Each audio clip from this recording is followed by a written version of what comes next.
So receiving is arguably one of the most important features in Fishbowl because everything sort of snowballs from there. If you get receiving wrong, then it's pretty bad, right? It will affect accounting and it will affect picking later on and maybe manufacturing later on. So in this video, we're going to take a look at all the features we can possibly think of in regards to receiving.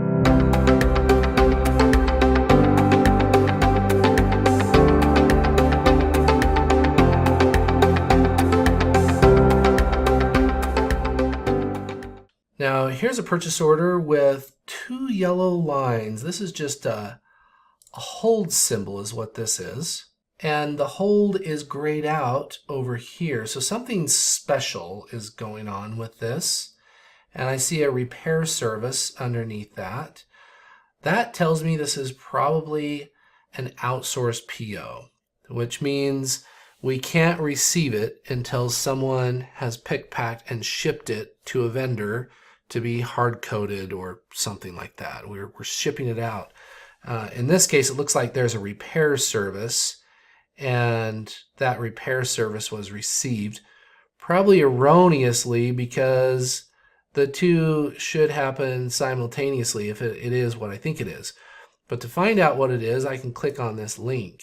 Now, if I'm just a receiver, I should probably be given view-only rights to the purchase order. Receivers generally shouldn't have rights to change the PO, but in this case, you can see that it's useful to see the PO because now I can verify, yep, this is an outsourced item. We're sending these brake cables out for some sort of repair service. There's something wrong with them, and they're sending it back.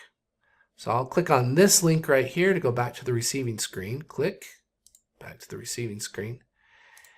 And this is bugging me. I'm going to click void right here and reverse that. So void, help me get rid of that. If the repair actually happened, then we should be receiving this back into stock. But it looks like the plot thickens. There's actually nothing in stock to receive. So I just grabbed a bad example, but it's good to understand what's going on, right? When you see these symbols on the receiving screen, it's important to understand what's going on. And basically, I clicked on this link to the PO, clicked on to pick, and I saw, oh, we're waiting to send something out, but it looks like we don't have anything to send out. How funny. I wonder what the story is behind that. And this is just a demo database. It's just sample data.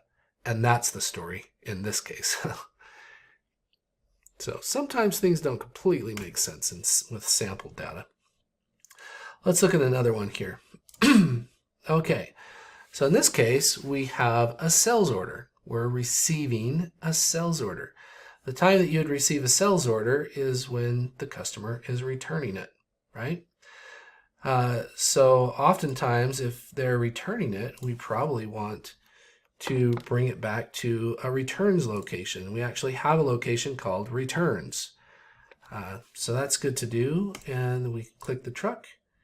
And oh, this has serial number tracking. So we need to put a serial number in to say what serial number we're receiving, and finish and receive that serial number. So I've got another video on RMAs, Return Merchant Authorization.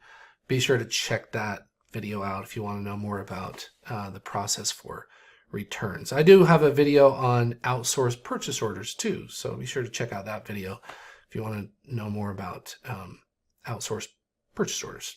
Another thing you may want to see here is label. Okay, so if you're still watching this, you're either an operations geek or you're just letting it run in the background, or this was super helpful and you were glued to the screen the whole way.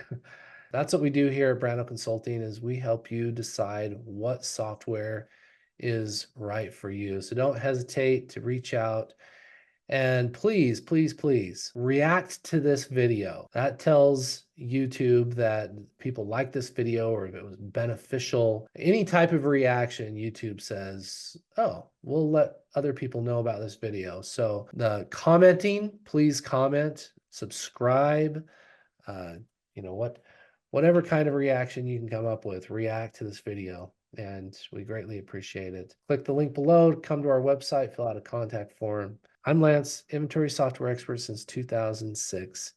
And we have a lot of other videos like this for other software programs as well.